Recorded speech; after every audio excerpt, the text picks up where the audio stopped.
ফজরের কসম, ভোরের কসম, সকালের কসম, ওয়ালায়ালিন আশর, 10 রাত্রির কসম, 10 রাত্রির কসম, ওয়াশ-শাফিঈ ওয়াল ওয়াতর, জোর বেজোরের কসম, ওয়াল লাইলি ইযা ইয়াসর, রাত যখন বিদায় নিতে থাকে ওই রাতের কসম। আল্লাহ পাক রব্বুল আলামিন 4 আয়াতের ভিতরে 5টা কসম করলেন। এই 5 কসম করার পরে আল্লাহ পাক রব্বুল আলামিন বলেন, দুনিয়ার সবাইকে ফাঁকি দিতে পারো না, কিন্তু তোমরা আমার চোখ কিয়ামত পর্যন্ত ফাঁকি দিতে পারো না। হাজী সাহেব রিটায়ার্ড পারসন, মাশাআল্লাহ, এখন কোনো কাজ নাই। হাজী সাহেব প্রতি বছর উমরাতে যায়, সপ্তাহে মাসে 3 দিন নেশাবে যায়, আর বছরে কমপক্ষে একটা চিল্লা লাগায়। মানুষ জিজ্ঞেস করে, হাজী সাহেব চলেন কেমনে, রুজি রোজগার কেমনে? বুঝেন না, এলপিআরে যখন আসছি, পেনশনে আসছি, তো কিছু টাকা তো পেনশনে পাইছি, ওগুলো ব্যাংকে রেখে দিছি, লাড়াচাড়া করে খায়। বলেন না নাউযুবিল্লাহ, আছে না নাই? হালাল না হারাম? হালাল না হারাম? এক পয়সা হারাম খায়া কিয়ামত পর্যন্ত যদি মানুষ ইবাদত বন্দেগী করে, হারাম তার পেটের ভিতরে যতক্ষণ পর্যন্ত থাকবে, ততক্ষণ তার একটা সিজদা আল্লাহর দরবারে মঞ্জুর হবে না। এই ভয় ঢোকানোর জন্য আল্লাহ তাআলা 5টা কসম করছেন। ফজর অর্থ কি? 10 রাত দ্বারা উদ্দেশ্য কি? জোর বেজুর কি? এইগুলোর যদি ব্যাখ্যা করতে যায়, এক আয়াতের ব্যাখ্যা করতে গেলে সময় লাগবে কমপক্ষে 1 ঘন্টা। আমার নির্দিষ্ট টাইম 1 ঘন্টা। ময়মনসিংহ থেকে বহুত দূর। আপনাদের এই প্রোগ্রাম আমি দিয়েছিলাম অনেক দিন আগে, কিন্তু ঘটনাক্রমে আপনাদের এই প্রোগ্রাম দেওয়ার পরে আমার যে জামিয়া, ওই জামিয়ার হঠাৎ করে বাৎসরিক মাহফিলের ডেট আগামীকাল 15ই নভেম্বর। তো চিন্তা করেন কি পরিমাণ পেরেশানি নিয়ে আমি এখানে আসছি। অল্প সময়, এই সময়ের ভিতর তো আর এত সব ব্যাখ্যা বিশ্লেষণ আদৌ সম্ভব নয়। শুধু আমাদেরকে যে মেসেজটা দিয়েছেন, সব সময় আল্লাহ দেখতেছেন, সাবধান হয়ে যাও, অন্যায় করবা না, অপরাধ করবা না, কালো বাজারি করবা না, টেন্ডারবাজি করবা না, ধোঁকাবাজি করবা না, চাঁদাবাজি করবা না। 2 জনের মাঝে ঝগড়া বাঁধায়া তারপরে তৃতীয় পক্ষ হইয়া তুমি নেতা সাইদা, তৃতীয় পক্ষ হইয়া 2 জন গরিব মানুষকে তুমি একবারে পেটের ভিতরে ঢোকায় নিও না। এই জাতীয় নেতা, এই জাতীয় দরবারি আপনাদের শ্রীমঙ্গলে নাই? হ্যাঁ, জমি নিয়ে দ্বন্দ্ব, তৃতীয় পক্ষের কাছে যায়, তৃতীয় পক্ষ চিন্তা করে এই 2 পক্ষ তো দুর্বল, এদের 2 জনকে যেভাবে পারে সেভাবে ম্যানেজ করে, কিছুদিন পর এই নেতা গিয়ে সেখানে তার নামে সাইনবোর্ড টানায় দেয়। এই জাতীয় দৌরাত্মা, এই জাতীয় চিটার, এই জাতীয় বাটপার, লাম্পাট এই সমাজে আছে না নাই?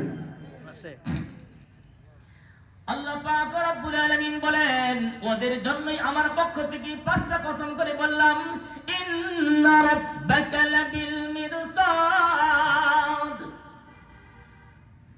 তোমরা ষড়যন্ত্র করতে পারো, তোমরা ছলটা তৈরি করতে পারো, দুনিয়ার আইনের ফাঁক পুকুর দিয়া আরেকজনের সম্পদ লুণ্ঠন করতে পারো, আরেকজনকে ধোঁকা দিতে পারো, দুনিয়ার সবার চোখ ফাঁকিয়ে দিতে পারো না, কিন্তু আমি আল্লাহর চোখ কোনদিন ফাঁকি দিতে পারবো না। এমন সিটারি করেছিল ফেরাউন, এমন সিটারি করেছিল আদ সম্প্রদায়, এমন সিটারি করেছিল সামুদ সম্প্রদায়। আল্লাহ তাআলা এমন 3টা অবাধ্য জাতির মেসেজ আল্লাহ এই সূরার ভিতরে আমাদেরকে দিয়েছেন। রাসূলুল্লাহ সাল্লাল্লাহু আলাইহি ওয়াসাল্লাম আল্লাহ পাক রব্বুল আলামিন আগে একটা উদাহরণ দিয়েছিলাম না, বাবার বড় সন্তান যদি অন্যায় করে প্রয়োজনে পুলিশে দেয়, এরপরে সাবধান করে ছোটরা যেন দুষ্টামি না করে।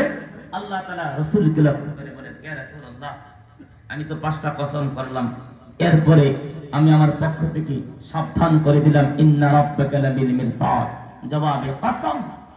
এবার শুনেন, অতীতে যারা অবাধ্য হয়েছিল, ক্ষুধাদ্রোহী হয়েছিল, অহংকারী হয়েছিল, রব বলেন এমন তিনটা অবাধ্য জাতির কিছু ইতিহাস আপনাকে শোনায়, আপনার উম্মতকে জানায় দেন, যদি তারা ভালো না হয় এদের যে পরিণতি ছিল তাদের একই পরিণাম হবে। আলম তারা কাইফা ফাআলা রাব্বুকা বিআদ। রব বলেন, হে রাসূল আপনি কি দেখেন না আদ সম্প্রদায়ের সাথে আল্লাহ তাআলা কেমন ব্যবহার করেছিলেন? রাসূলের হাজার হাজার বছর পূর্বে আল্লাহ তাআলা আদ সম্প্রদায়কে ধ্বংস করেছেন। রাসূল তো সেটা দেখার কোনো প্রশ্নই আসে না, কিন্তু তারপরে রাসূলকে আল্লাহ এভাবে বললেন, আলাম তারা, আপনি কি দেখেন না? অর্থাৎ আলাম তাআলাম, আপনি কি জানেন না, মানে আপনি জানেন না, আমি আল্লাহ এখন আপনাকে জানিয়ে দিলাম। সুবহানাল্লাহ। বলেন রাসূল কি নিজে নিজে জানেন নাকি আল্লাহ জানাইলে পরে জানেন? বলেন রাসূল কি নিজে নিজে জানেন নাকি আল্লাহ জানাইলে পরে জানেন? আল্লাহ জানাইলে যখন রাসূল জানেন তখন কি রাসূল আলিমুল গায়ব? অসম্ভব, প্রশ্নই আসে না। আল্লাহ তাআলা রাসূলকে বলেন, আদ সম্প্রদায়ের কি পরিণতি হয়েছিল আপনি কি জানেন না? আসলেই তো জানেন না, আমি বলি আপনি শুনুন। আদ সম্প্রদায় একটা অবাধ্য জাতি ছিল। তাদের অবাধ্যতার এত চূড়ান্ত পর্যায়ে পৌঁছে গিয়েছিল, তারা সরাসরি কিয়ামতকে অস্বীকার করেছিল। বলেন না নাউযু বিল্লাহি মিন শাররি যালিক। কিয়ামত সত্য, এটা বিশ্বাস করা ঈমান। কিন্তু আদ সম্প্রদায়, সামুদ সম্প্রদায় কিয়ামতকে অস্বীকার করেছিল। কিয়ামতকে অস্বীকার করেছিল কেন? আরেকটা কারণ, সেটা হলো অহংকার। কি? অহংকার। ভালো করে মনে রাখবেন, যত রকমের অন্যায় অপরাধ হয়, পাপ হয়, মাত্র দুটি বড় বড় পাপের কারণে জগতের অন্যান্য বড় বড় পাপ হয়। একটি হলো অহংকার, আর একটি হলো নেশা। কয়টি বললাম? কয়টি? একটি অহংকার আর একটি নেশা। অহংকার মানে আমি বড়, আমার মতামতই সবার উপরে থাকবে, আমি কাউকে মানি না, আমারটাই সবচেয়ে সেরা, আমার উপরে কেউ নেই। এক কথায় সে নিজেকেই মনে করে সর্বময় ক্ষমতার মালিক। বলেন সর্বময় ক্ষমতার মালিক কে? আল্লাহ। আল্লাহ তাআলা সেই আদ জাতি সম্পর্কে রাসূলকে জানান। রাসূল আপনি কি জানেন আদ সম্প্রদায়ের কেমন স্বভাব ছিল? আল্লাহ পাক রব্বুল আলামিন বলেন, ওয়াযকুর আখা আদ, ওয়াযকুর আখা আদ ইয আনযারা কওমাহু বিল আহকাফ। আল্লাহ পাক রব্বুল আলামিন বলেন, স্মরণ করো আদ সম্প্রদায়ের ভাই, আদ সম্প্রদায়ের ভাইকে, وإلى عاد أخاهم هودا وإلى عاد أخاهم هودا قال يا قوم اعبدوا الله ما لكم من إله غيره أفلا تتقون। আল্লাহ পাক রব্বুল আলামিন নূহ জাতির পরে আদ জাতিকে দুনিয়াতে স্থলাভিষিক্ত করেছিলেন। ওয়াযকুরু ইয জাআলাকুম খুলাফা মিন বা'দি কওমি নূহ। নূহ জাতির পরে আল্লাহ পাক রব্বুল আলামিন আদ সম্প্রদায়কে দুনিয়াতে বসবাসের সুযোগ দিয়েছিলেন। তারা কেমন ছিলেন? আল্লাহ পাক রব্বুল আলামিন বলেন, তারা অনেক সুঠাম দেহের মানুষ ছিল। ওয়াজাদাকুম ফিল খালকি বাসতা, অনেক সুঠাম দেহের মানুষ ছিলেন। আব্দুল্লাহ ইবনে আব্বাস রাদিয়াল্লাহু তাআলা আনহু বলেন, আদ সম্প্রদায়ের এক একটা মানুষ কমপক্ষে 16 হাত পর্যন্ত লম্বা ছিল। কত হাত? শ্রীমঙ্গলের মানুষ কত হাত লম্বা? 20 হাত। কয় হাত? আজ সম্প্রদায়ের মানুষ কত হাত লম্বা ছিল, ওয়াজাদাকুম ফিল খালকি বাসতা, সুঠাম দেহের অধিকারী আল্লাহ পাক করেছিলেন। আব্দুল্লাহ ইবনে আব্বাস রাদিয়াল্লাহু তাআলা ব্যাখ্যা করেন, তাদের এক একটা মানুষের সবচেয়ে ছোট যে মানুষটা ছিল তার উচ্চতা ছিল কম পক্ষে 16 হাত। সুবহানাল্লাহ। আল্লাহ পাক রব্বুল আলামিন বলেন, শুধু সুঠাম দেহের অধিকারী ছিল তা না, আল্লাহ তাআলা তাদেরকে অনেক নাজ ও নিয়ামত দিয়েছিলেন। ওয়াত্তাকুল্লাযী আমাদ্দাকুম বিমা তা'লামুন আমাদ্দাকুম বিআনআমিন ওয়া বানিন ওয়া জান্নাতিন ওয়া উয়ুন। আল্লাহ পাক রব্বুল আলামিন বলেন, একদিকে আমি তাদেরকে অনেক শক্তিশালী বানিয়েছিলাম, অনেক সুঠাম দেহের অধিকারী ছিল, অন্যদিকে তাদের বাগান ভরা ফল ছিল, তাদের ঝর্ণা ছিল, তাদের কোনো নাজ ও নিয়ামতের অভাব ছিল না। একদিকে আল্লাহ পাক রব্বুল আলামিন সুঠাম দেহের মালিক বানাইলেন, শক্তিশালী বানাইলেন। কেমন শক্তিশালী? আল্লাহ পাক রব্বুল আলামিন বলেন, ওয়া ইযা বাতাশতুম বাতাশতুম জাব্বারিন, যদি কাউকে ধরত আর তাকে সারা দিত না, যদি তাদের হাতে কেউ গ্রেফতার হইত ওই মানুষটা মুক্তি পাইত না, যাকে ধরত মেরে ফেলত। এই পরিমাণ শক্তি আল্লাহ তাআলা দিয়েছিলেন। রব বলেন, শুধু শক্তি দিয়েছি তা না, তাদেরকে অনেক সন্তান দিয়েছিলাম, অনেক নাজ ও নিয়ামত দিয়েছিলাম, বাগানও দিয়েছিলাম, অনেক চতুষ্পদ জন্তুও দিয়েছিলাম। আল্লাহ পাক রব্বুল আলামিন বলেন, শুধু এতটুকু নয়, এদেরকে এমন উচ্চতা দিয়েছিলাম, এমন শক্তিশালী বানিয়েছিলাম, এই জন্য তারা বড় বড় পাহাড় কেটে কেটে প্রাসাদ নির্মাণ করত। পাহাড় কেটে ঘর বানায়। শুধু কথার কথা নয়, আল্লাহ এটাও কোরআনে বলেন, আতাবনুনা বিকুল্লি রিইন আয়াতান তা'বাসুন ওয়া তাত্তাখিযুনা মাসানিআ লাআল্লাকুম তাখলুদুন। অনেক উঁচু উঁচু টাওয়ার নির্মাণ করত। টাওয়ারগুলি যখন নির্মাণ করত তারা মনে করত আমরা দুনিয়াতে চিরস্থায়ী। বলেন না নাউযু বিল্লাহ। আমাদের তো অবস্থা এমন, আমাদের চলার ভাব, আমাদের জীবনযাত্রার দিকে তাকায় মনে হয় না যে কবর সামনে আছে, ঠিক না? আমরা সবাই কবর থেকে উঠে চলে আসছি, আল্লাহর সাথে আমাদের চুক্তি হয়ে গেছে, কিয়ামত পর্যন্ত আর মরণ আসবে না। কবর সামনে না পিছনে?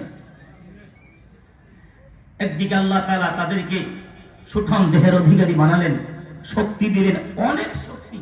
পাহাড় কেটে ঘর নির্মাণ করত, পাথর কেটে কেটে ঘর নির্মাণ করত, সৌচ্চ প্রাসাদ নির্মাণ করত, হোয়াইট হাউস নির্মাণ করত। আয়াতান তা'বাসুন ওয়া তাত্তাখিযুনা মাসানিআ লাআল্লাকুম তাখলুদুন। কাচের মতন সাদা ধবধবে পাথর কেটে কেটে ঘর নির্মাণ করত। বিশাল উঁচু উঁচু টাওয়ার, ক্ষমতা অনেক, সন্তান অনেক। আল্লাহ তাআলা বলেন, এদের কি এই পরিমাণ নাজ ও নিয়ামত দিয়েছিলাম? আল্লাহ বলেন, তাদের মতো করে আমি আর কাউকেই সৃষ্টি করি নাই। সুবহানাল্লাহ। আলম তারা কাইফা ফাআলা রাব্বুকা বিআদ ইরম যাতিল ইমাদ। স্তম্ভের মতো লম্বা ছিল, খুঁটির মতো লম্বা ছিল। আল্লাতী লাম ইউখলাক মিথলুহা ফিল বিলাদ। আল্লাহ পাক রব্বুল আলামিন বলেন, আমি আল্লাহ আদ সম্প্রদায়কে যেভাবে সৃষ্টি করেছিলাম, যেমন শক্তি সামর্থ্য দিয়েছিলাম, ক্ষমতা দিয়েছিলাম, আমি আল্লাহ তাদের মতন শক্তি সামর্থ্য দিয়া, তাদের মতন সুঠাম দেহ দিয়া দুনিয়ার আর কোন জাতি সৃষ্টি করি না। এবার বলতে থাকলে বলেন, আমরা শক্তির দিক দিয়ে তাদের চেয়ে কম না বেশি? বুঝলেন? আমাদের শক্তি তাদের শক্তির সামনে কিছু, তাদের প্রযুক্তি আর আমাদের প্রযুক্তির সামনে কিছু। কারণ তারা তো দাঁড়ায়া দাঁড়ায়া পাহাড় কেটে কেটে ঘর নির্মাণ করত, আমরা তো কম্পিউটারে কাজ করি, গুগলে কাজ করি। হ্যাঁ, আমাদের অনেক কিছু শিক্ষা অর্জন করতে হয়। হাজার হাজার বছর পূর্বে যখন প্রযুক্তি ছিল না, সায়েন্স ছিল না, বিজ্ঞান ছিল না, কিন্তু আজও পর্যন্ত পৃথিবী তাদের নির্মাণ শৈলীতে পৃথিবী আজও পর্যন্ত তাদেরকে বিস্ময়ের চোখে তাকায় দেখে। কি আশ্চর্য জ্ঞান আল্লাহ তাআলা তাদেরকে দিয়েছিলেন। দুনিয়ার কোন রকমের নিয়ামত কম ছিল না, শুধু আল্লাহর পক্ষ থেকে একটাই মেসেজ, وَإِلَىٰ عَادٍ أَخَاهُمْ هُودًا قَالَ يَا قَوْمِ اعْبُدُوا اللَّهَ مَا لَكُم مِّنْ إِلَٰهٍ غَيْرُهُ। হে আমার আদ সম্প্রদায়, আল্লাহ তাআলা তোমাদেরকে অনেক নিয়ামত দিয়েছেন। আল্লাহ পাক রব্বুল আলামিন তোমাদের কাছ থেকে কিছুই চাই না, শুধু একটা মাত্র চাওয়া, ও দুনিয়ার মানুষ, যে আল্লাহ তো নিয়ামত দিলেন, যে আল্লাহ তোমাদেরকে শক্তি দিলেন, আল্লাহর দেওয়া নিয়ামত ভোগ করে আল্লাহর দেওয়া শক্তি দিয়া, ও দুনিয়ার মানুষ, তোমরা কোন সাহসে মূর্তির সামনে মাথা নত করো? না না, আজকের পর থেকে তোমরা মূর্তি পূজা করবে না। আল্লাহ পাক রব্বুল আলামিনের তাওহীদ তোমাদের জন্য ফরজ। আজকের পর থেকে তোমাদের জন্য মূর্তি পূজা হারাম ঘোষণা করে দিলাম। একটাই মাত্র মেসেজ, মূর্তি পূজা করবো না। আপনারা মূর্তি পূজা করেন? আমরা মূর্তি পূজা করি? কেউ না, আলহামদুলিল্লাহ, ঈমান। কিন্তু সূক্ষ্মভাবে শয়তান আমাদের বাসার ভেতরে মূর্তির সেন্টার বানায় রাখছে। হাজার হাজার লক্ষ লক্ষ টাকা খরচ করে ফার্নিচার বানায় সেই ফার্নিচারের ভিতরে রং বেরঙের বিভিন্ন প্রাণীর পুতুল কিনা ঘর সাজায় রাখছে। আছে না নাই? বলেন, আপনাদের ঘরে আছে না নাই? বাচ্চারা কান্না করলে খেলা করার জন্য পুতুল দিয়ে দেন, এটাও তো মূর্তি, এটাও তো মূর্তি। বলেন, হযরত হুদ আলাইহিস সালাম বললেন, এই আদ সম্প্রদায়, খবরদার, এক আল্লাহকে ছাড়া কাউকে মানা যাবে না। পৃথিবীর ইতিহাস এটাই প্রমাণ করে, যখনই যে সম্প্রদায়ের কাছে কোন নবী এবং রাসূল আল্লাহ তাআলা পাঠিয়েছেন, সব সময় আল্লাহ তাআলা সেই অঞ্চলের শহরের কেন্দ্রে আল্লাহ তাআলা রাসূল এবং নবী পাঠাইতেন। কারণ গ্রামগঞ্জের সমস্ত মানুষের আসা যাওয়া শহরে হয়, সেখান থেকে মেসেজ সব জায়গায় ছড়িয়ে যায়। এটা যেমন বাস্তব, পৃথিবীর ইতিহাস এটাও তেমন বাস্তব। সমস্ত নবী এবং রাসূলগণকে সর্বপ্রথম সমাজের নেতৃস্থানীয় মানুষ অবজ্ঞা করেছে, অস্বীকার করেছে, তাদের সাথে তারা দুর্ব্যবহার করেছে। মনে রাখবেন একটি কথা, আপনার সমাজের নেতৃস্থানীয় মানুষ যারা আছেন, আপনারা নেতৃস্থানীয় মানুষ যদি কোন একজন আলেমের সাথে দুর্ব্যবহার করেন, তাহলে সাধারণ মানুষ ওই আলেমের সাথে দুর্ব্যবহার করার জন্য চিন্তা ভাবনা করবে না, ঠিক না? সাহস পেয়ে যাবে। নেতৃস্থানীয় মানুষ যখন একজন আলেমের পক্ষে থাকে, কথা বলে, তখন সমাজের কোন কুলাঙ্গার সেই আলেমের সামনে বেয়াদবি করবে দূরের কথা, সেই আলেমের সামনে কোনদিন কত কথাও বলতে পারবে না। এটা ইতিহাস প্রমাণ করে। সর্বযুগে নবী এবং রাসূলগণকে সমাজের নেতৃস্থানীয় মানুষগুলি প্রথম অস্বীকার করেছে। কারণ অস্বীকার করার মূল উদ্দেশ্য হলো, যদি এখন এই রাসূল এবং নবীর তাওহীদকে স্বীকার করে নেই, আমাদের মাসনদ তসনস হয়ে যায়।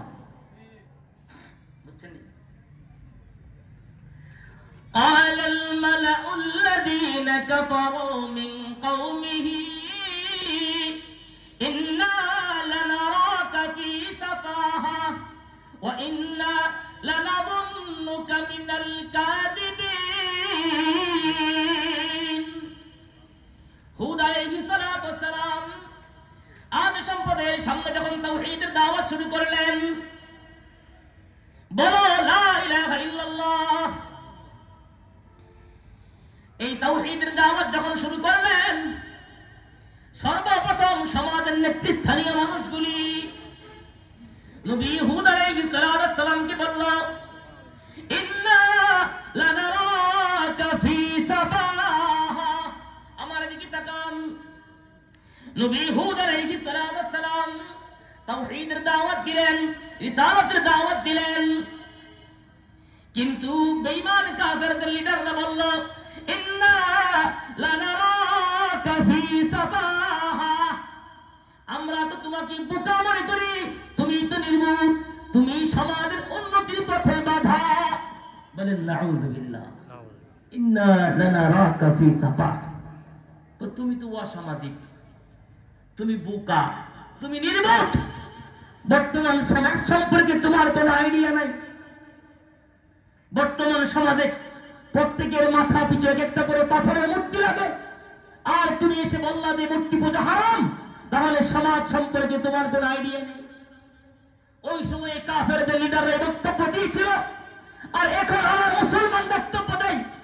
আলেমরা বলে টিভির বিরুদ্ধে, আলেমরা সমাজ সম্পর্কে বুঝে না, আলেমরা রকমতের বিরুদ্ধে বলে, আলেমরা বুঝে না, আলেমরা গান বাদ্যের বিরুদ্ধে বলে, আলেমরা বুঝে না, আলেমরা উন্নতির পথে বাধা।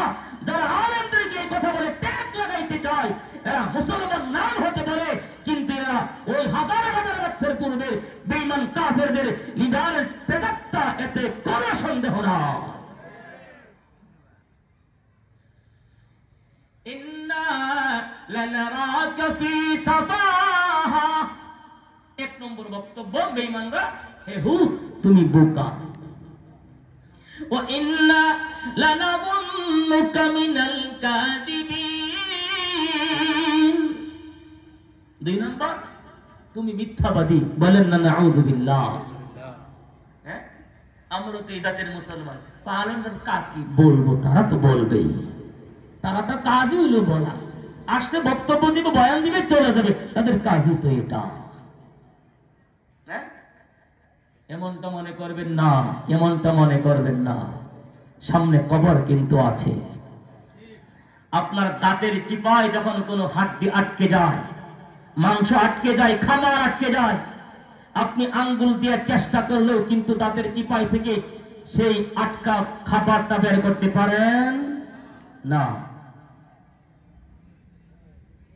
কিন্তু তখন একটা গোশতের টুকরা, যেই গোশতের টুকরাটা এই 32টা দাঁতের বাউন্ডারির ভিতরে থাকে, সুযোগ পাইলে কখনো সেই দুই পাশের বাউন্ডারির দাঁত দিয়া সেই গোশতের টুকরাটাকে কখনো ক্ষত বিক্ষত করে দেয়, রক্তাক্ত করে দেয়। কিন্তু যখন দাঁতের চিপায় খাবার আটকে যায়, তখন একেবারে নিঃস্বার্থ সেই জিহ্বা দিয়ে তার ডিউটি শুরু করে, জিহ্বা দিয়ে সেই তার দাঁতের চিপাই থেকে খাবার বের করে দেয়, কোনো স্বার্থকতা নেই, অথচ এই দাঁত দিয়ে সুযোগ পাইলেই জিহ্বাকে ক্ষত বিক্ষত করে দেয়। বলেন ঠিক না বেঠিক? আলেমরাও তেমন, আলেমরা এই স্বার্থ কথা বলে, আলেমরা হেদায়েতের কথা বলে, সবাই চায় এক কাতারে জান্নাতে যাইতাম চায়। আলেমরা কোন দলের বিরুদ্ধে বলে না, আলেমরা হকের পক্ষে কথা বলে, তাওহীদের পক্ষে কথা বলে, রিসালাতের পক্ষে কথা বলে। আপনি যদি বুঝেন আপনার তাকদীর ভালো, যদি আপনি না বুঝেন আপনার তাকদীর খারাপ করার কিছু নেই। সিদ্ধান্ত নেওয়ার দায়িত্ব সময় আপনার।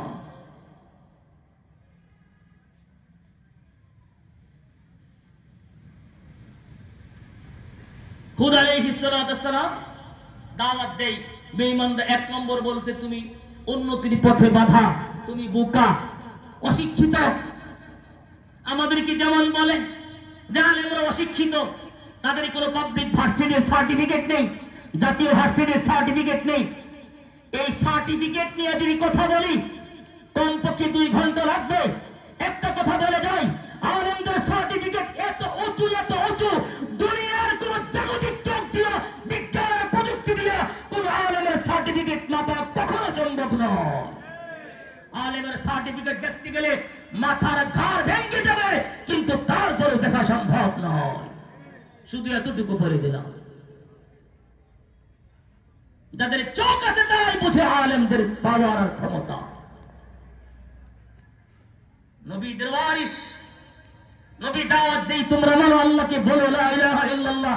আর বেঈমানরা বলে তুমি মিথ্যাবাদী, তুমি উন্নতির পথে বাধা, তুমি নির্বোধ, তুমি বোকা, তুমি অশিক্ষিত।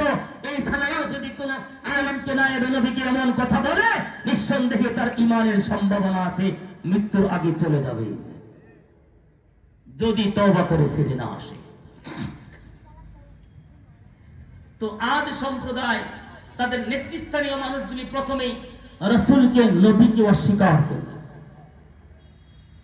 রাসূল তখন কি জবাব দিলেন? قال يا قوم ليس بي سفاهة قال يا قوم ليس بي سفاهة ولكني رسول من رب العالمين أبلغكم رسالات ربي وأنا لكم ناصح أمين।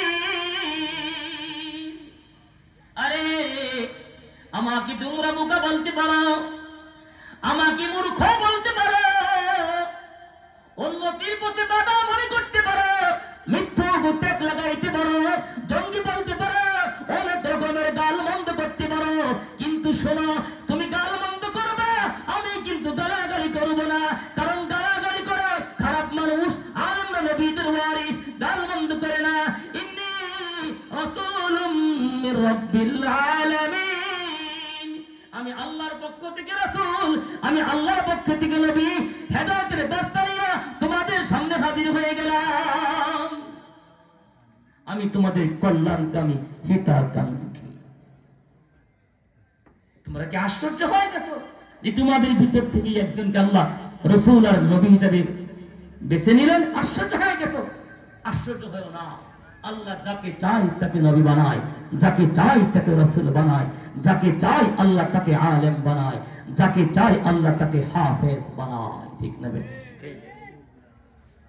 লন্ডন, আমেরিকা, ইউরোপ, বিভিন্ন কান্ট্রিতে আপনাদের মানুষ তো কম না, হাজার হাজার কোটি টাকা খরচ করেও তো অনেক কিছু করতেছেন, কিন্তু কোনদিন কোন একটা মানুষ কোটি টাকা খরচ করে হাফেজ হইতে পারছে?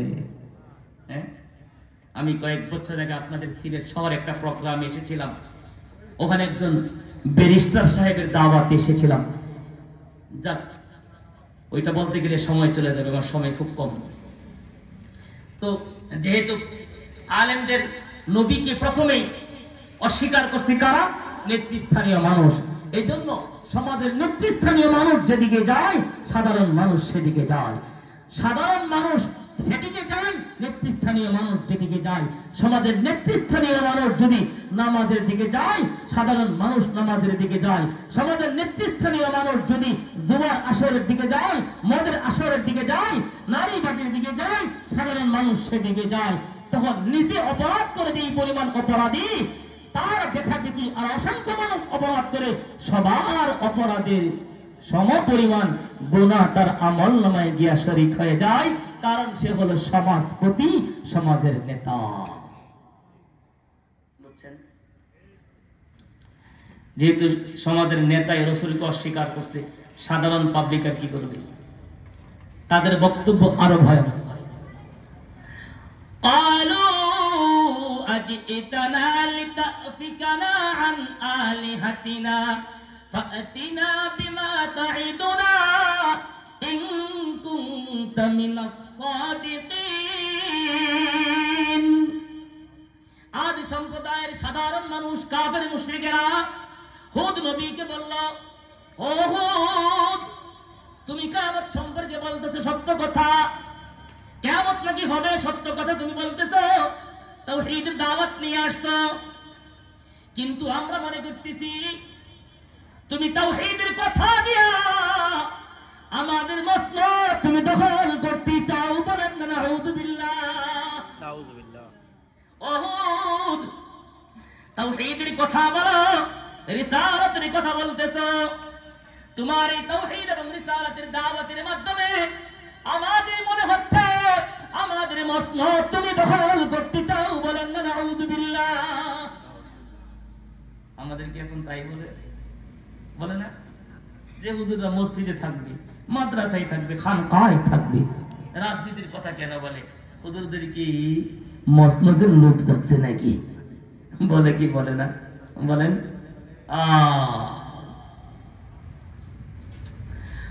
قالوا أجئتنا لنعبد الله وحده ونذر ما كان يعبد آباؤنا فأتنا بما تعدنا إن كنت من الصادقين। নবী হুদ আলাইহিস সালাম তারপর দাওয়াত ছাড়েন না। বারবার তিনি বলতেছেন, ও সম্প্রদায়, এখনো পর্যন্ত সুযোগ আছে, তোমরা ইস্তেগফার করো। ফাকুলতু ইস্তাগফিরু রাব্বাকুম ইন্নাহু কানা গফফারা ইউরসিলিস সামাআ আলাইকুম মিদরারা ওয়া ইয়াজিদকুম কুওয়াতান ইলা কুওয়াতিকুম ওয়া লা তাতাওয়াল্লাউ মুজরিমিন। নবী হুদ আলাইহিস সালাম বারবার দাওয়াত দিচ্ছেন, অন্যায় করছো, অপরাধ করছো, শাস্তি হবে। শাস্তি আসার আগেই তোমরা তওবা করে ফিরে আসো। যদি তওবা করে ফিরে আসো, আল্লাহ পাক রব্বুল আলামিন তোমাদের সম্পদ বাড়িয়ে দিবেন। আল্লাহ পাক রব্বুল আলামিন তোমাদেরকে আসমান থেকে রহমতের বৃষ্টি শুরু করে দিবেন। সুবহানাল্লাহ। তোমাদের জনবল বেড়ে যাবে। যদি তোমরা তওবা করো, আল্লাহ পাক পুরস্কার দিবেন। যদি তোমরা একের পর এক অন্যায়ের ভিতরে থাকো, ইন্নী আখাফু আলাইকুম আযাব ইয়াউমিন আযীম, আমি কিন্তু ভয় পাচ্ছি অনেক ভয়ঙ্কর শাস্তি তোমাদের উপর নামবে। তখন বেঈমানেরা বলল, ক্বালু সাওয়াউন আলাইনা আওয়া'আযতা আম লাম তাকুম মিনাল ওয়া'িযিন ইন হাদা ইল্লা খুলুকুল আউয়ালিন। আজ সম্প্রদায় বলল, ও নবী হুদ, তুমি যে ওয়াজ করতেছো, নসিহত করতেছো, তুমি ওয়াজ নসিহত করলে কি তোমার ওয়াজ নসিহত আমরা মানি না। এই ওয়াজ নসিহত তো অনেক আগে নবীরাও করছে। নবীদের কাজ ওয়াজ নসিহত করা। তোমরা ওয়াজ করতে পারো, আমরা শুনবো, কিন্তু আমরা মানতে পারবো না। বক্তব্য কে দিছে? আমি কিন্তু তাফসীর করতেছি না। তাফসীর হলো শব্দের বাহিরে চলে যাও। ক্বালু সাওয়াউন আলাইনা আওয়া'আযতা আম লাম তাকুম মিনাল ওয়া'িযিন। তারা বলতেছে, তুমি তাওহীদের রিসালাতের দাওয়াত দাও, নাফরমানি থেকে বেঁচে থাকার কথা বলতেছো, তোমার এই ওয়াজ মানি না। যেমন আমরা বলি, হুজুরের ওয়াজ মানলাম না, তাই কি বলে না, বলে না? হ্যাঁ, প্রয়োজনে হুজুর পাল্টা এলাম, ইমাম পাল্টা এলাম, মানলাম না। ঠিক নেবে? ঠিক ঠিক ঠিক বলেন। সমাজের বাস্তব চিত্র এমন না? হুজুর একটা মানি না, হুজুরের কাজ হয়েছে বলা। আল্লাহ পাক রব্বুল আলামিন তাদেরকে অনেক সুযোগ দিলেন। হযরতে হুদ আলাইহিস সালাম একদিন তাদেরকে বললেন, দেখো, আল্লাহ পাক রব্বুল আলামিন একেবারে 10 নম্বর সংকেত দিয়েছেন, তোমাদের উপরে কিন্তু আযাব আসতেছে। আল্লাহ তাআলা হুদ আলাইহিস সালামকে বললেন, তোমার সাথে যারা ঈমানদার তাদেরকে নিয়ে তুমি তাড়াতাড়ি বেরিয়ে যাও। নবী হুদ আলাইহিস সালাম তার সাথে যারা ঈমানদার ছিল তাদেরকে নিয়ে মক্কায় চলে গেলেন। পরবর্তীতে সেখানে অবস্থান করলেন, সেখানে ওনার ইন্তেকাল হলো। যখন তিনি এখান থেকে বেরিয়ে চলে গেলেন, আম্মান থেকে হাদরামাউত হয়ে ইয়ামান পর্যন্ত তাদের বসবাস ছিল। তখন হঠাৎ করে আল্লাহ পাক রব্বুল আলামিন পুরাটা আকাশ মেঘাচ্ছন্ন করে দিয়েছেন, ঘুটঘুটে অন্ধকার। কিন্তু বেঈমানরা মনে করতেছে এটা আল্লাহর রহমতের বৃষ্টির পূর্বাভাস। আসলে এটা রহমতের বৃষ্টি হবে? হ্যাঁ, রহমতের বৃষ্টি। তারা মনে করতেছে রহমতের বৃষ্টি। فَلَمَّا رَأَوْهُ عَارِضًا مُسْتَقْبِلَ أَوْدِيَتِهِمْ قَالُوا هَذَا عَارِضٌ مُمْطِرُنَا। যখন বেঈমানরা দেখলো আকাশটা মেঘাচ্ছন্ন হয়ে গেছে, অন্ধকার হয়ে গেছে, বেঈমানরা মনে করতেছে এটা গজবের বৃষ্টি হবে না, এটা রহমতের বৃষ্টি হবে। এই বৃষ্টির মাধ্যমে মরুভূমিতে সবুজ শ্যামল হয়ে যাবে। আল্লাহ পাক রব্বুল আলামিন বলেন, না না, এটা রহমতের বৃষ্টি না, এটা হলো তোমাদেরকে ধ্বংস করার জন্য গজবের বৃষ্টি। যারা স্বৈরাচার, অহংকারী, বদমেজাজি, তাদেরকে বারবার বারবার সিগন্যাল কিন্তু দেওয়া হয়, অনেক সংকেত কিন্তু আসা যাওয়া করে, কিন্তু মানে না, অহংকার হামচুমান ডেঙ্গেরে নিচ্ছে। শেষে এমন এক ধাক্কা দেয়, চৈত্র মাসের বন্যায় তখন ভেসে যায়। চৈত্র মাসে কি বন্যা হয়? বৃষ্টি তো হয় না, মানে বৃষ্টি ছাড়া পানিতেই ভেসে যায়। কারণ আল্লাহ পাকের একবারে চূড়ান্ত সময় যখন আসে, যখন আল্লাহ ধরে আর ছাড়ার কোন সুযোগ নেই। আচ্ছা, আল্লাহ তাআলা বললেন এটা গজবের বৃষ্টি। হুদ আলাইহিস সালামকে আল্লাহ পাক রব্বুল আলামিন বললেন তুমি তাড়াতাড়ি মক্কা থেকে চলে যাও। আল্লাহ তাআলা হুদ আলাইহিস সালামকে বললেন আমি এদেরকে এমন এক বিরামহীন ঝঞ্ঝা বায়ু এদের উপর চালিয়ে দিব, একটা খেজুর গাছ পচে ভূপাতিত হওয়ার পর যেমন পড়ে থাকে, রাত বলেন তাদেরকে অনেক উঁচু লম্বা করেছিলাম, স্তম্ভের মতো উঁচু, এক একটা খুঁটির মতো উঁচু, এত বিশাল দেহের মানুষ, এগুলো এক একটা ভূপাতিত হয়ে থাকবে। ইয়া রাসূলুল্লাহ, আপনি জানেন না তো তাদের পরবর্তীতে ওই সমস্যার ভিতরে কোন চিহ্ন পর্যন্ত ছিল না। ইতিহাস তালাশ করেন, ইতিহাস দেখেন, যে শতাব্দীতে যেখানেই যেই ভূখণ্ডেই কোন স্বৈরাচারের মরক পেটানো হয়েছে, সেই স্বৈরাচারের নাম নিশানা পর্যন্ত চিরদিনের জন্য ধ্বংস হয়ে গেছে। ইতিহাস পর্যালোচনা করে। আল-হাক্কা মাল-হাক্কা ওয়া মা আদরাকা মাল-হাক্কা كذبت ثمود وعاد بالقارعة فأما ثمود فأهلكوا بالطاغية وأما عاد فأهلكوا بريح صرصر عاتية। الله পাক রব্বুল আলামিন বলেন বেঈমানরা মনে করছে রহমতের বৃষ্টি হবে। আল্লাহ পাক রব্বুল আলামিন বলেন না না, রহমতের বৃষ্টি হবে না। এমন বিরামহীন বাতাস জারি হয়ে যাবে, এমন ঘূর্ণিঝড় জারি হবে, যেই ঘূর্ণিঝড় থামবে না।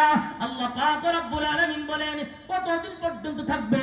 আল্লাহ তাআলা নিজেই বলেন সাখারাহা আলাইহিম সাবআ লায়ালিন ওয়া তামানিয়াতা আইয়ামিন হুসুমা। 7 রাত 8 দিন পর্যন্ত লাগামহীন বিরতিহীন ঝঞ্ঝা বায়ু, যেই বাতাসের ভিতরে কোনো উপকারিতা নাই, এমন বিরামহীন শক্তিশালী বাতাস 7 রাত 8 দিন পর্যন্ত একটা জাতির উপরে ঘূর্ণিঝড় বয়ে গেছে। বুঝে দেখলে বলে যে জাতির উপর 7 রাত 8 দিন পর্যন্ত লাগাতার ঘূর্ণিঝড় বয়ে যায়, ওই জাতির কোনো অস্তিত্ব থাকবে নাকি? থাকবে? হ্যাঁ, আমাদেরটা থাকবে? হ্যাঁ, আল্লাহ, আমরা তো আরো দুর্বল, আরো দুর্বল। আল্লাহ তাআলা রাসূলকে শোনায় দেন, রাসূল এত শক্তিশালী ছিল, এত সুঠাম দেহের ছিল, এত নাজ নিয়ামত, অনেকবার সতর্ক দিয়েছিলাম, সতর্ক করেছিলাম, মানে নাই। লাস্টে কি হয়েছে? ফাতারাল কওমা ফিহা সারআ কাআন্নাহুম আ'দাসু নাখলিন খাবিয়া। ইয়া রাসূলুল্লাহ, একটা খেজুর গাছ পচে ভূপাতিত হওয়ার পর যেমন পড়ে থাকে, ঠিক তেমনি ভাবে বিশাল দেহের মানুষগুলি ঘূর্ণিঝড়ের কারণে যেখানেই ছিল সেখানেই পড়ে গেছে। কাআন্নাহুম আ'দাসু নাখলিন খাবিয়া ফাহাল তারা লাহুম মিন বাকিয়া। আল্লাহ পাক রব্বুল আলামিন বলেন ইয়া রাসূলুল্লাহ, এত শক্তিশালী ছিল তারা, এত সুঠাম দেহের মানুষ ছিল তারা, পাহাড় কেটে কেটে ঘর বানাইতো, পাথর কেটে ঘর বানাইতো, কিন্তু আমি আল্লাহ 7 রাতের বাতাস আর 8 দিনের বাতাসের কারণে এমন ভাবে ধ্বংস করে দিয়েছি। ইয়া রাসূলুল্লাহ, আজকে পৃথিবীতে তাদের কোনো অস্তিত্ব খুঁজে পাওয়া যায় না। আল্লাহ তাআলা বলেন এত কিছু দিয়েছিলাম, দেওয়ার পরে আমি আল্লাহ তাদেরকে ছেড়ে দেই নাই, বরং ইন্না রাব্বাকা লাবিল মিরসাদ, আমি সব সময় তাদেরকে পর্যবেক্ষণ করেছি। রাসূল পাঠাইছি, নবী পাঠাইছি, হেদায়েতের কিতাব দিয়েছি, এরপরেও বুঝে নাই। বারবার তাদেরকে সতর্ক করেছি, বুঝে নাই। আল্লাহ বলেন কতবার তাদেরকে ছাড় দিব, আমি বহুবার ছাড় দিয়েছি। আমার ছাড়ের একটা সীমানা আছে, কিন্তু যখন টাইম ফুরিয়ে যায় আর কেউ ধরে রাখতে পারে না। ইন্তেজামিয়া কমিটির প্রতি লক্ষ্য করে বলতেছি, 1 ঘন্টার বেশি হয়ে গেছে। আমার নির্দিষ্ট টাইম ছিল 1 ঘন্টা। মেহেরবানি করে একজন আলোচক নিয়ে আসতে পারেন, অথবা স্টেজে চলে আসছে। ও আচ্ছা আচ্ছা আচ্ছা। আল্লাহ পাক রব্বুল আলামিন এই আদ জাতির ধ্বংসের ইতিহাস আমাদেরকে এই সূরার ভিতরে 5টা কসমের মাধ্যমে আমাদেরকে ইতিহাসটা জানায় দিলেন। হে দুনিয়ার মানুষ, খবরদার খবরদার খবরদার, জান যাবে, জীবন যাবে, সব যাবে, কিন্তু ঈমান ছাড়বে না, ঈমান ছাড়া যাবে না। আল্লাহ এক, অদ্বিতীয়, রাসূল সর্বশেষ নবী, খাতামুন নবিয়্যিন। কোন সন্দেহ আছে? বলেন, কোন সন্দেহ আছে? ওই জমানার বেঈমানরা রাসূলকে অস্বীকার করত, ওরা ছিল কাফের, ওরা ছিল মুশরিক, ওরা ছিল বেঈমান। আর এই জমানার মুসলমানদের নাম ধারণ করে আমার রাসূলকে তারা মানে না, তারা হলো কুখ্যাত কাফের কাদিয়ানী সম্প্রদায়। আগামীকাল ঢাকার সোহরাওয়ার্দী উদ্যানে দলমত নির্বিশেষে সমস্ত মুসলমানের প্রাণের দাবি, নবীর পরে নবী নাই, সংসদে আইন চাই, নবী আমার শেষ নবী। এই স্লোগানকে ধারণ করে গোটা বাংলাদেশের সমস্ত মুসলমানের প্রাণের দাবি, আগামীর বাংলাদেশের সংসদে এই আইন পাস করতেই হবে। আমরা এছাড়া বিকল্প বাংলাদেশ আর দেখতে চাই না। রাসূল আমার প্রাণের চেয়ে প্রিয়, রাসূল আমার বেঁচে থাকার অক্সিজেন, রাসূল আমার প্রাণের স্পন্দন। আমি সব পরিত্যাগ করতে পারবো, কিন্তু রাসূলের রিসালাত আর রাসূলের খতমে নবুয়তকে কেউ যদি হাত দেয়, তার হাত ভেঙে চুরমার করে দিব, প্রয়োজনে জীবন দিব, কিন্তু রাসূলের খতমে নবুয়তের চাদর নিয়ে টানাটানি করবে এমন কুলাঙ্গারদেরকে বাংলার জমিনে মুসলমান নাম ধারণ করে এদেরকে বাঁচতে দেওয়া যাবে না, যাবে না। এ থাকবে কাফের সম্প্রদায়, কাফের নাম ধারণ করে থাকবে, আমাদের কোন আপত্তি থাকবে না। ওরা কাফের, বেঈমান।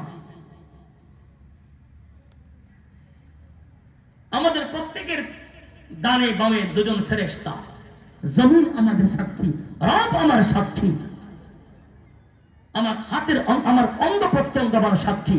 আমি যখন মারা যাব, আমার আমল নামা, আমার 4 জন সাক্ষীর এই যে সাক্ষ্য, এই যে বিবৃতি, এই যে বক্তব্য, এই যে রিপোর্ট, এগুলো কোথায় জমা দেবে? বাংলাদেশের তথ্য মন্ত্রণালয়ে। বলেন, তাই তো। কারণ একটা কেস যদি হয়, এটার জন্য গোয়েন্দা রিপোর্ট হয়, তারপরে সেই রিপোর্টগুলি কোথায় জমা দেয়? তথ্য মন্ত্রণালয়ে জমা দেয় না? সেখান থেকেই তো প্রসেসিং হয়। আচ্ছা বলুন তো, আমাদের প্রত্যেকের আমলের রিপোর্ট হচ্ছে, আমরা মারা যাওয়ার পরে আমাদের সেই আমল নামাকে জারি থাকবে না বন্ধ হয়ে যাবে? বন্ধ। কারণ নিঃশ্বাস বন্ধ তো আমল নামা বন্ধ। ইযা মাতাল ইনসান ইনকাতাআ আনহু আমালুহু ইল্লা মিন সালাসা, ইল্লা মিন সাদাকাতিন জারিয়া আও ইলমিন ইনতাফা'ু বিহি আও ওয়ালাদিন সালিহিন ইয়াদ'উ লাহু, রাবাহু। মানুষ যখন মারা যায় 3 প্রকারের সাদকায়ে জারিয়ার আমল ছাড়া সব বন্ধ হয়ে যায়। তাহলে আমি যখন মারা যাব, আমার এই রিপোর্ট সব বন্ধ হয়ে যাবে। এগুলো জমা দিবি কোথায়? কোথায়? যদি দুনিয়ার কোন আদালতে তথ্য মন্ত্রণালয়ে জমা দিত, তাহলে কি আমি আপনি জান্নাতে যেতে পারতাম? আগে দেখতো, দেখ এটা আওয়ামী লীগ কিনা, বিএনপি কিনা, এটা হুজুর কিনা, হেফাজতি কিনা, জামাতি কিনা, সুন্নি কিনা, ওহাবি কিনা, বেদাতি কিনা, ইত্যাদি ইত্যাদি বিভিন্ন ভাবে এক একজনকে এরকম তালাশ করত। জান্নাতে যাওয়ার কোন সুযোগ থাকতো না। আল্লাহর পলিসি বড় আজীব এক পলিসি। আল্লাহ পাক রব্বুল আলামিন বলেন, তোমার এই দেশ, তোমার এই 30, 40, 50, 60 বছর, 10 বছরের এই যে রিপোর্ট, আল্লাহ বলেন এই রিপোর্ট অন্য কোন মাখলুকের কাছে জমা থাকবে না। সুবহানাল্লাহ। আমার রিপোর্ট যদি আরেকজনের কাছে জমা থাকে পরিবর্তন হয়ে যেতে পারে, কথার কথা। কি বলেন? আল্লাহ তাআলা বলেন তুমি যখন মারা যাইবা তোমার রিপোর্ট আল্লাহ বলেন তোমার গলার সাথে ঝুলাইয়া আমি আল্লাহ রেখে দিব। কিয়ামতের দিন সেই গলার থেকে জ্বলন্ত রিপোর্ট পেশ করে দিব। সুবহানাল্লাহ। وكل إنسان ألزمناه طائره في عنقه ونخرج له يوم القيامة كتابا يلقاه منشورا اقرأ كتابك كفى بنفسك اليوم عليك حسيبا। আল্লাহ পাক রব্বুল আলামিন বলেন ও দুনিয়ার মানুষ তোমার হায়াতের জিন্দেগিতে যত আমল করছো, যত বক্তব্য দিয়েছো, কথা বলেছো, আল্লাহ পাক রব্বুল আলামিন বলেন এগুলো আমি আল্লাহ রিপোর্ট করেছি। রিপোর্ট করার পর এগুলো দুনিয়ার অন্য কোনো মানুষের কাছে দিব না, কোনো তথ্য মন্ত্রণালয়ে দিব না। আল্লাহ পাক রব্বুল আলামিন বলেন প্রত্যেকটা মানুষ যখন মারা যায়, মারা যাওয়ার পরে তার কাঁধের সাথে ঝুলিয়ে দেই। ওয়াকুল্লা ইনসানিন আলজামনাহু তাইরাহু ফি উনুকি ওয়ানখরিজু লাহু ইয়াওমাল কিয়ামাতি কিতাবা। আল্লাহ তাআলা বলেন কিয়ামতের দিন, হাসরের দিন আমি আল্লাহ তোমাদের প্রত্যেকের সামনে সেই রিপোর্ট, সেই আমলনামা খুলে খুলে পেশ করে দিব। ও দুনিয়ার মানুষ সেই রিপোর্ট পড়ায়া বুঝানোর জন্য কোনো ব্যারিস্টার লাগবে না, উকিল লাগবে না, জজ লাগবে না, অন্য কোনো মানুষ লাগবে না। আল্লাহ পাক রব্বুল আলামিন বলেন আমি আমলনামা রিপোর্ট করতেছি আরবি ভাষার মাধ্যমে। কিয়ামতের দিন প্রত্যেকটা মানুষকে আরবি ভাষা বোঝার মতন যোগ্যতা দিব। আল্লাহ তাআলা বলেন আমি আল্লাহ তাআলা কিয়ামতের ময়দানে তোমার রিপোর্ট তোমার সামনে হাজির করে দিব। ও দুনিয়ার মানুষ আমি সর্বক্ষণ তোমাদেরকে পর্যবেক্ষণ করতেছি। এই কথাটা বোঝানোর জন্য আমি আল্লাহ সূরা ফজরের শুরুতে 5টা কোশ্চেন করে বললাম ও দুনিয়ার মানুষ দুনিয়ার সবাইকে ফাঁকি দিতে পারবা, উন্নতি প্রযুক্তি ফাঁকি দিতে পারবা, কিন্তু আল্লাহর চোখ ফাঁকি দিতে পারবা না। আল্লাহ পাক রব্বুল আলামিন আমাদেরকে গুনাহমুক্ত জীবন গঠন করার তৌফিক দান করুন। ওয়া আখিরু দাওয়ানা আনিল হামদুলিল্লাহি রাব্বিল আলামিন। আসসালামু আলাইকুম ওয়া রাহমাতুল্লাহি ওয়া বারাকাতুহু। দোয়া চাই যেন খুব তাড়াতাড়ি ফজরের আগেই যেন মাদ্রাসায় পৌঁছে যেতে পারে ইনশাআল্লাহ।